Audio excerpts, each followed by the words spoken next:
తాకట్లో ఉన్న మీ బంగారాన్ని విడిపించి ఆ రోజు ఆన్లైన్ రేటుకి కొంటాం. Sharma gold company. నమస్కారం, సుమన్ టీవీకి స్వాగతం. నేను గీతాంజలి. ప్రస్తుతం మనతో పాటు ప్రముఖ జ్యోతిష్య వాస్తు పండితులు ఋషికేశ్ శాస్త్రి గురువు గారు ఉన్నారండి. వారితో మాట్లాడదాం.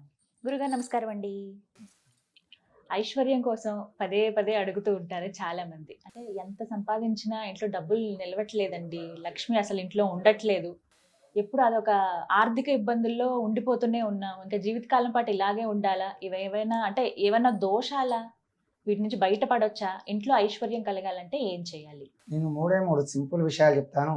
ఈ 3 పాటించిన వారికి ఖచ్చితంగా ఇంట్లో ఐశ్వర్యం అనేది లభిస్తుంది. చెప్పండి. మొట్టమొదటిది, ఎత్ర నార్యస్తు పూజ్యంతే రమంతే తత్ర దేవత. ఏ ఇంట్లో అయితే స్త్రీలను గౌరవిస్తారో ఆ ఇంట్లో ఖచ్చితంగా ఐశ్వర్యం నిలబడుతుంది. ఆ ఇంట్లో ఖచ్చితంగా దేవతలు నిలబడడం అనేది జరుగుతుంది.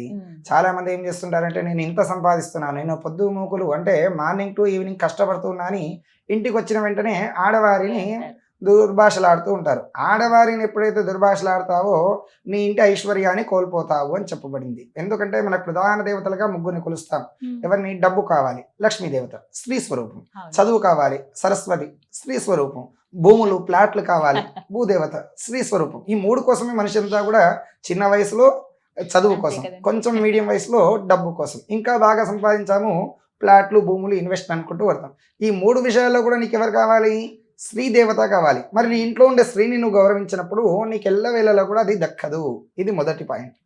రెండవది చూసుకోవాల్సినట్టయితే, ఇంటిలో విరిగిన వస్తువులు, పగిలిన వస్తువులు అస్సలు కూడా ఉండకూడదు. చాలా మంది తెలిసి లేక ఇంతే కదా అద్దం పగిలింది, లేదా ఇంతే కదా వస్తువు అండి, అది పడేయలేము, విరిగితే ఎరిగిందిలే అని అలా ఉంచుతూ మీరు అది స్టోర్ రూమ్ లో పెట్టుకోండి. మీకు బాగా సెంటిమెంట్ ఉన్న వస్తువు అయితే దాన్ని మీరు స్టోర్ రూమ్ లో పెట్టుకోండి, పర్వాలేదు.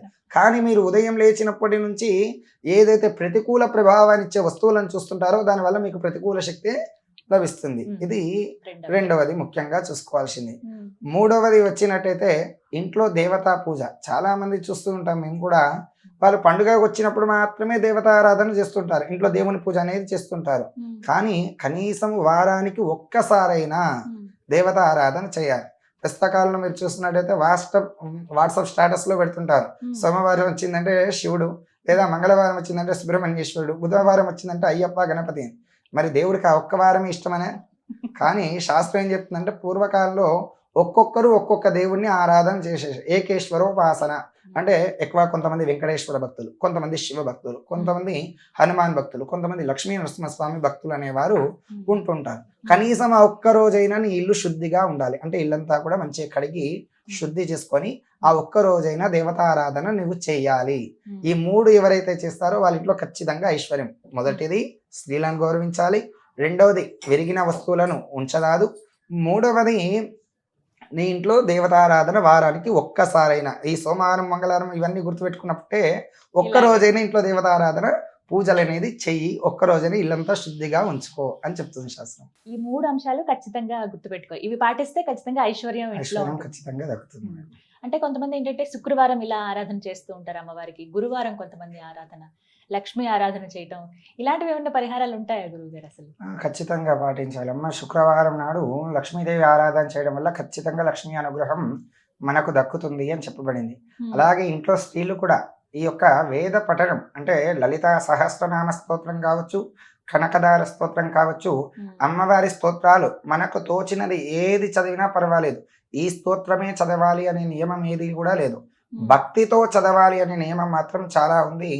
అక్కడ దేవతారాధన విషయంలో ఖచ్చితంగా పూజ చేసేటప్పుడు 1 నిమిషము చేసినా పర్వాలేదు, కానీ దేవుడి మీద ధ్యాస అనేది అక్కడనే ఉండాలి అని చెప్పబడింది. చిత్తశుద్ధి లేని శివ పూజలేలా అని చెప్పబడింది మనకు శాస్త్రము.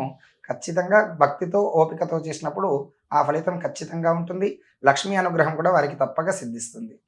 అంటే సాధారణంగా పరిహారాలు అంటే ఇవన్నీ అనుకుంటాం, కానీ ముఖ్యమైన 3 విషయాలు తెలియచేశారు. అవి చేస్తే కనుక ఖచ్చితంగా లక్ష్మీ కటాక్షం ఉంటుంది. ధన్యవాదాలు గురుగారు.